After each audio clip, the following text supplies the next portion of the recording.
बेहद की परम परम परम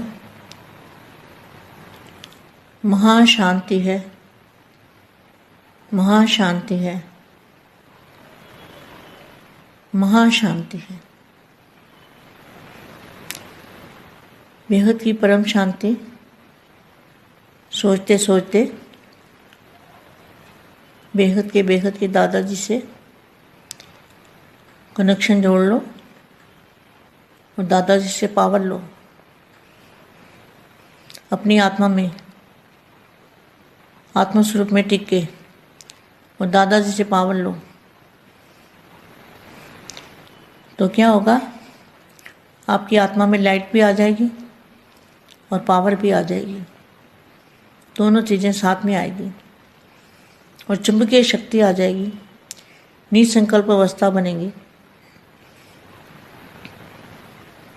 ऐसे सदा सम्मान की सीट पर, आपके सम्मान की सीट क्या है? आत्म स्वरूप। सदा सम्मान की सीट पर स्थित रहने वाले, सदा अपने को विशेष आत्मा समझ, विशेषता द्वारा औरों को भी विशेष आत्मा बनाने वाले,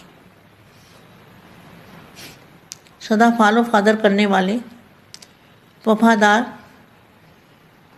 परमावदार सपूत बच्चे, ऐसे बेहद के बच्चों को बेहद की माँ का याद प्यार और नमस्ते।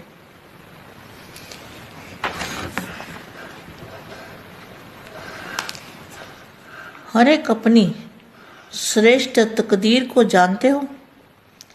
कितनी श्रेष्ठ तकदीर कर्मों द्वारा बना रहे हो? कौन सा कर्म कर रहे हो? विश्व परिवर्तन का कर्म, विश्व कल्याण का कर्म, आत्मस्वरूप में रहने का कर्म। जितने श्रेष्ठ कर्म उतनी तकदीर की लकीर लंबी और स्पष्ट। जैसे हाथों द्वारा तकदीर देखते हैं ना, तो क्या देखते हैं? लकीर लंबी है, बीच बीच में कट तो नहीं रही। ऐसे यहाँ भी ऐसा ही है। अगर सदा श्रेष्ठ कर्म वाले हैं तो तकदीर की लकीर भी लंबी और सदा के लिए स्पष्ट और श्रेष्ठ है। अगर कभी कभी श्रेष्ठ, कभी साधारण, तो लकीर में भी बीच बीच में कट हो जाता है। अविनाशी नहीं होगा। कभी रुकेंगे, कभी आगे चलेंगे। इसलिए सदा श्रेष्ठ कर्मधारी बाप ने तकदीर बनाने का साधन दे दिया है। बापू जी ने कौन सा तकदीर बनाने का साधन दिया है? कि बेहद की कला में, आत्म स्वरूप में बेहद के दादाजी से कनेक्शन जोड़ के और जितनी चाहो खजाना लूटो, जितनी चाहे पावर ले लो, जितनी चाहे कमाई कर सकते हो। हर कदम में पद्मों की कमाई, हर सेकंड में पद्मों की कमाई कर सकते हो। श्रेष्ठ कर्म कितना सहज तकदीर बनानी। श्रेष्ठ कर्म कितना सहज है तकदीर बनानी। श्रेष्ठ कर्म करो और पद्मा पद्म भाग्यशाली की तकदीर प्राप्त करो। श्रेष्ठ कर्म का आधार है श्रेष्ठ समृद्धि। श्रेष्ठ कर्म का आधार क्या है? श्रेष्ठ समृद्धि। तो श्रेष्ठ समृद्धि कौन सी है? सबसे श्रेष्ठ समृद्धि है दादाजी की याद और बेहद की कला के परम धाम में, बेहद की कला के परम धाम में दादाजी की जो याद है वो है श्रेष्ठ समृद्धि। तो तकदीर बनाना, श्रेष्ठ कर्म करो और पद्मा पद्म भाग्यशाली की तकदीर प्राप्त करो। श्रेष्ठ कर्म का आधार है श्रेष्ठ समृद्धि। श्रेष्ठ बाप की समृद्धि में रहना अर्थात श्रेष्ठ कर्म होना। कितना अच्छा महावाक्य है। श्रेष्ठ बाप की समृद्धि में रहना अर्थात श्रेष्ठ कर्म होना। ऐसा तकदीरवान बने होना। तकदीरवान तो सभी है, लेकिन श्रेष्ठ है या साधारण, इसमें नंबर है। तो सदा के लिए तकदीर की लकीर खींच ली है या छोटी सी खींच ली है? लंबी है ना। तो अविनाशी है। बेहद के बच्चों की जो तकदीर की लकीर है वो अविनाशी है, बीच बीच में ख़त्म होने वाली नहीं है, सदा चलने वाली है। ऐसे तकदीरवान, अब के भी तकदीरवान और अनेक अविनाशी तकदीरवान सभी अपने को इस ड्रामा के अंदर बाप के साथ स्नेही और सहयोगी आत्मा हैं ऐसा समझकर चलते हो। हम आत्माओं को इतना श्रेष्ठ भाग्य मिला है, यह एक्यूपेशन सदा याद रहता है। जैसे लौकिक एक्यूपेशन वाले आत्मा के साथ भी कार्य करने वाले को कितना ऊंचा समझते हैं।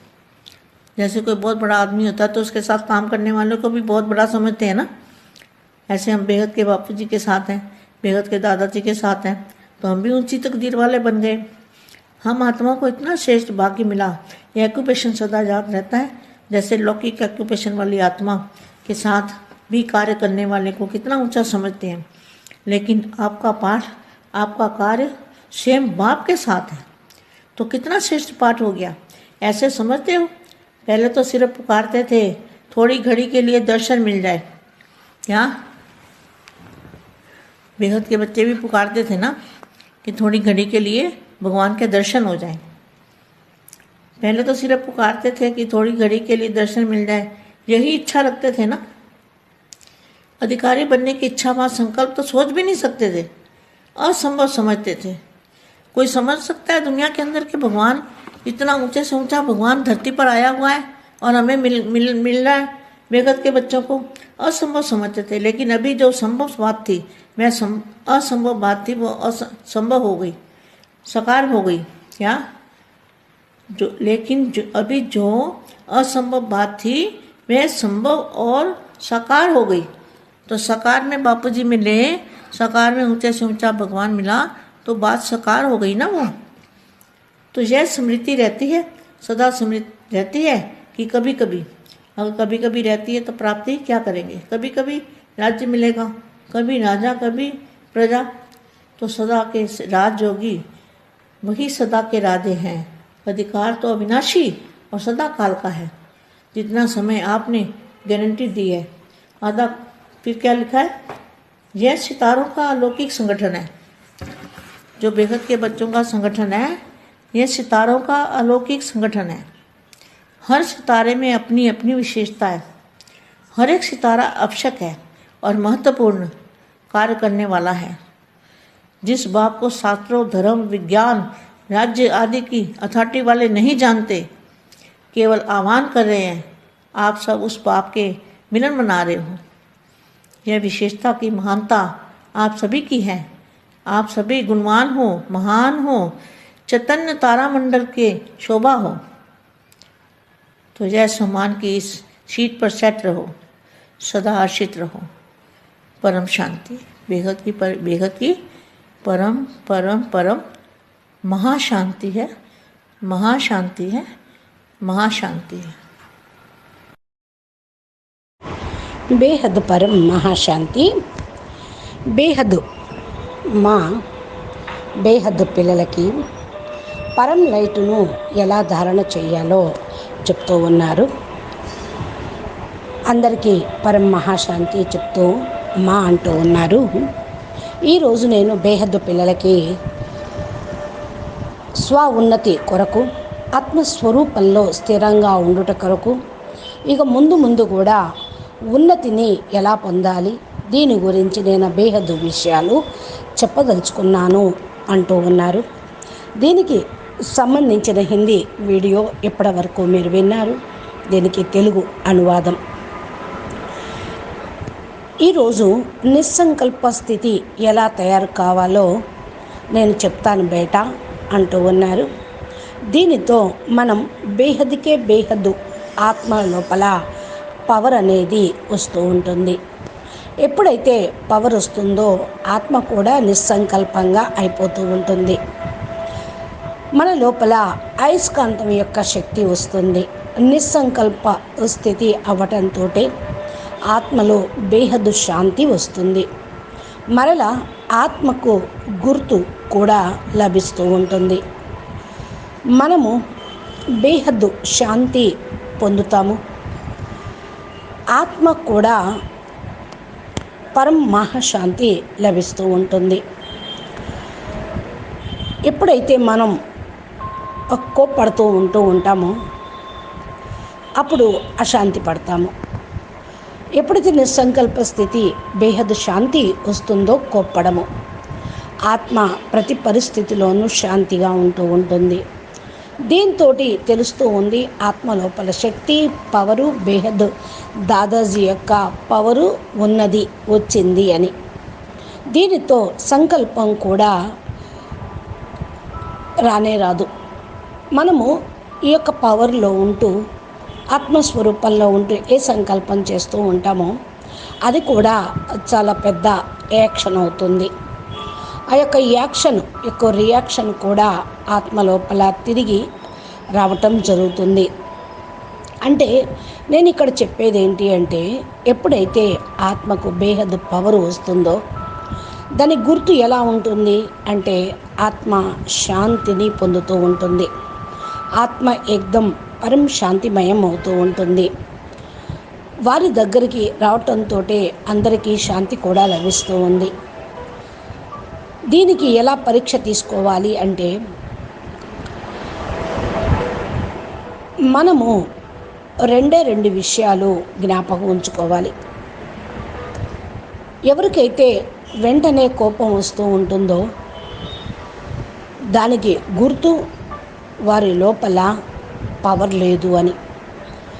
మన లోపల ఓర్పు, శాంతి ఉన్నదనుకోండి, అప్పుడు ఆత్మలో పవర్ ఉన్నట్లు. ఇదే వారి యొక్క గుర్తు. ఆత్మ హద్దులో విషయాలు ఉంటే స్థూలంగానే ఉంటారు. బేహద్ స్టేజిలోకి వెళితే ఆత్మ స్వయం పవర్ని పొందుతూ ఉంటుంది. అందుకనే అవ్యక్త వాణిలో కూడా చెప్పడం జరిగింది, స్వయం మీకు మీరే జడ్జిమెంట్ చేసుకోండి, మీకు మీరే జడ్జి కండి అని. మిమ్మల్ని మీరు జడ్జి చేసుకునే సమయం ఇప్పుడే. మీరేమి పొందారు అనేది. ఒకవేళ మనము మన లోపల కోపాన్ని కంట్రోల్ చేసుకోలేకపోతే మనము ఫెయిల్ అయిపోయినట్లే. మనము కోపాన్ని కంట్రోల్ చేసుకుంటే స్వయం తెలిసిపోతుంది మన లోపల శాంతి అనేది లేనే లేదు అని. మన యొక్క ఫస్ట్ స్టేజ్ ఇదే. మనము బేహద్దు శాంతిని ఎలా పొందుతాము అని బాపూజీ చెప్పారు. 1వ కళ, 2వ కళ, 3వ కళ, 4వ కళ, ఇలాగా మనం ఒక్కొక్క కళను దాటుకుంటూ 100 కళలు, 200 కళలు, ఇలాగా మనం పవర్ని పొందుతూ చేరుకోగలుగుతూ ఉంటాం. మరి దాంట్లో ఏముంటుంది? కళ అంటే పవర్ కళ. దీన్ని ఏదైతే నేను అనుభవం చేసుకుంటూ ఉన్నానో అది బేహద్దు పిల్లలకి చెప్తూ ఉన్నాను. నా యొక్క అనుభూతి కళ అంటేనే వాయుమండలం లోపల ఉన్నటువంటి పవరు. ఇది ఎంత పవర్ ఉంటుంది అనేది మనం చేరుకునే మన సంకల్పాలని బట్టే ఉంటుంది. వేల కళలు, లక్షల కళలు బేహద్దు కళలు. బేహద్దుకే బేహద్దు కళలు. ఎంతవరకు బాపూజీ చెప్పారో అంతవరకు పవర్ గురించి మనం ఆలోచించాలి. అక్కడ ఉండే వాయుమండలం లోపల శక్తిని మనము అనుభవం చేసుకోవాలి. అక్కడ ఉండే శాంతి అనేది తెలుసుకోవాలి. అక్కడ ఉండేటువంటి బేహద్దుకే బేహద్దు పవరు, ఎనర్జీ, చుంబకీయ శక్తి అనేది ఏముందో చూడండి. ఇది మీరు మీ లోపలికి లాగేటువంటి పవరు. మన ఆత్మ ఈ పవర్ని లాగేటువంటి శక్తి మనకు ఉన్నది. మన ఆత్మకు ఈ పవర్ని లాగే శక్తి ఉన్నది. ఎవరైతే కర్మాతీత స్థితి వైపుకు వెళ్తూ ఉంటారో వాళ్ళు నిస్సంకల్ప స్టేజ్ని పొందుతూ ఉంటారు. ఎలా వెళ్ళాలి మరి అంటే, ఆత్మస్వరూపం యొక్క అనుభూతి పొందుతూనే వెళ్ళాలి. ఎంతవరకు అయితే నిస్సంకల్ప స్టేజీ రాదో అంతవరకు ఉన్నతిలో కూడా వెళ్ళలేరు. ఉన్నతి కొరకు బేహద్కే బేహద్ దాదాజీ బండారాన్ని ఓపెన్ చేసి పెట్టారు. పవర్ యొక్క బండారా, గుణాల యొక్క బండారా, జ్ఞానం యొక్క బండారా. పవర్ యొక్క బండారా అంటేనే లైట్ హౌస్, పవర్ హౌస్. బాపు మన ఎదురుగా ఉండనే ఉన్నారు.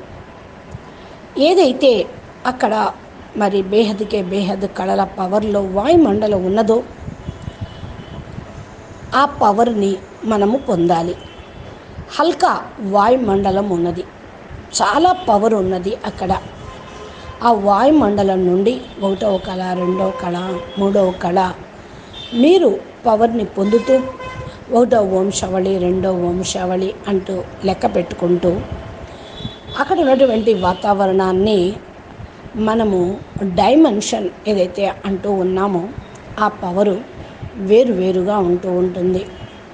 మనకైతే మరి ఇంతకంటే బేహద్ కళా పవర్ ఉంది, ఫుల్ పవర్ ఉంది.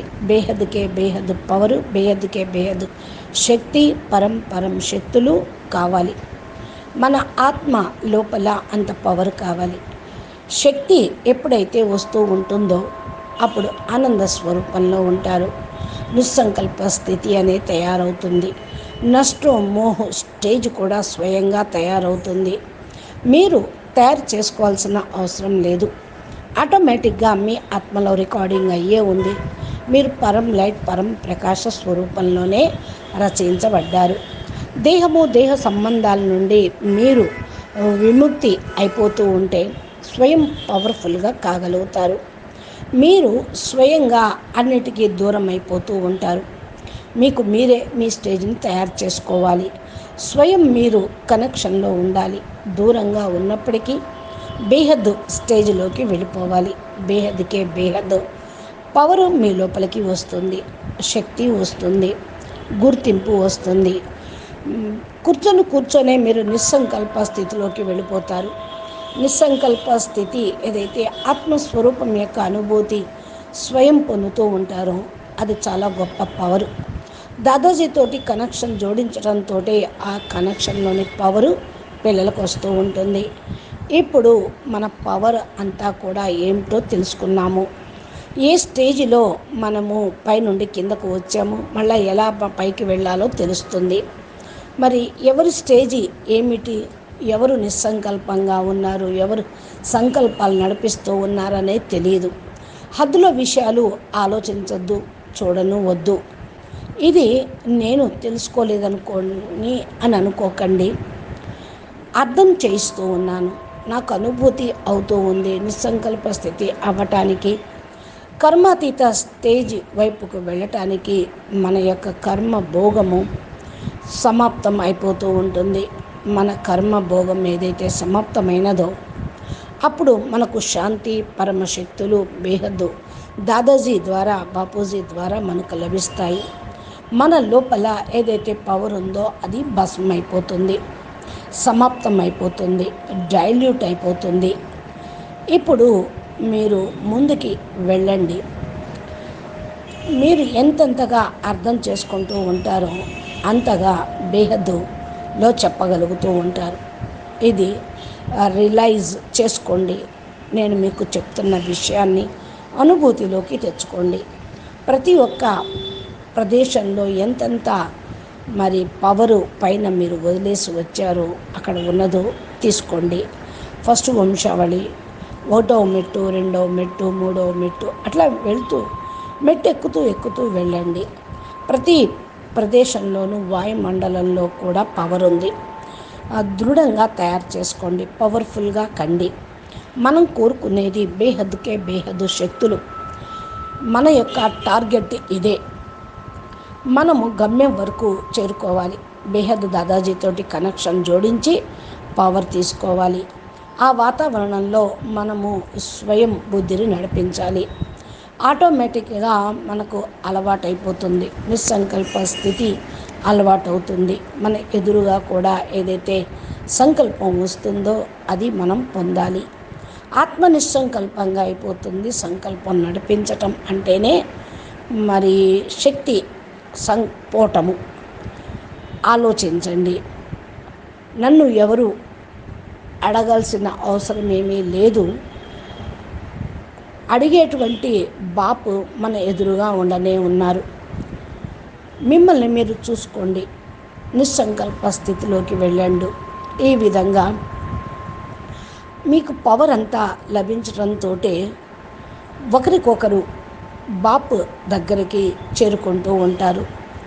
ఒకరికొకరి కనెక్షన్లో కూడా వస్తూ ఉంటారు.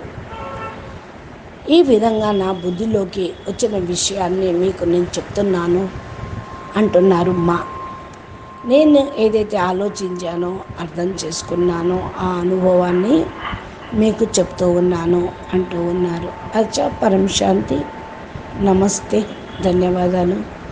बेहद के बेहद परम परम महाशांति है, महाशांति है, महाशांति.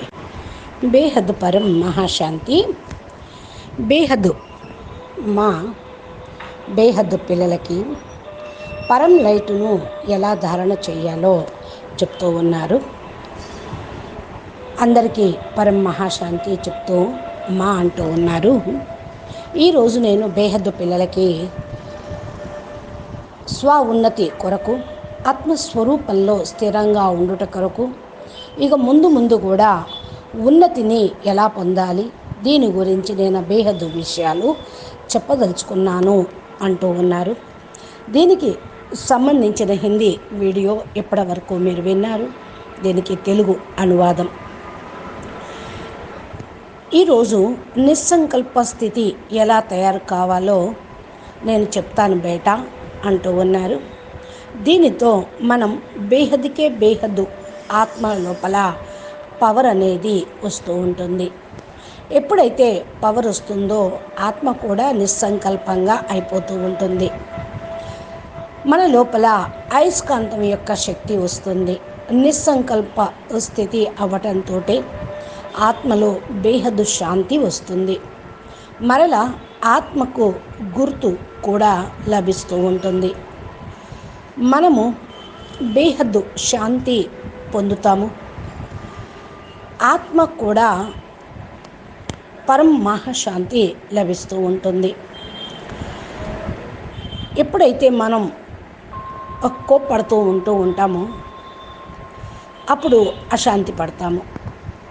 ఎప్పుడైతే నిస్సంకల్ప స్థితి బేహద్దు శాంతి వస్తుందో కోప్పడము. ఆత్మ ప్రతి పరిస్థితిలోనూ శాంతిగా ఉంటూ ఉంటుంది. దీంతో తెలుస్తూ ఉంది